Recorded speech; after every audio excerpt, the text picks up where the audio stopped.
F'Malta, in-nisa jaqilgħu 12% inqas mill-irġiel. Diskrepanza li qed tiżdied gradwalment hekk kif il-parteċipazzjoni tan-nisa fis-suq tax-xogħol kull ma jmur qiegħda dejjem tikber. Saħqet dan Rini Lalviera, il-Kummissarju għall-Kummissjoni Nazzjonali għall-Promozzjoni tal-Ugwaljanza, l-NCPE, waqt seminar li tratta it-tema tad-differenza fil-pagi bejn in-nisa u l-irġiel. L-istereotipi tas-sess, in-nuqqas ta' nisa f'pożizzjonijiet ta' teħid ta' deċiżjonijiet u diskriminazzjoni fil-pagi kollha jsaħħu id-diskrepanza fil-pagi għabbażi tal-ġeneru.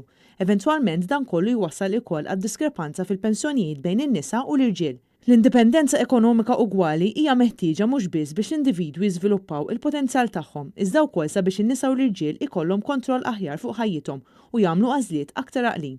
Minkejja li l-parteċipazzjoni tan-nisa fis-suq tax-xogħol żdiedet, in-nisa in ġenerali huma ferm inqas indipendenti ekonomikament mill-irġiel.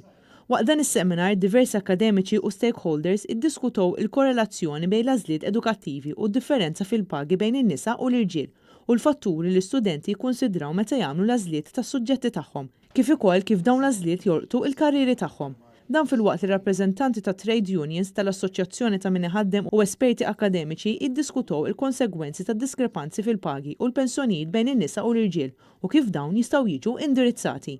Min-naħa tagħha Joanna Mikallef, promotur tal-proġett mal-NCPE, irrimarkat li n-nisa jinsabu f'riskju ta' faqar jew esklużjoni soċjali aktar mill-irġiel u dan ir-riskju jiżdied skont l-età.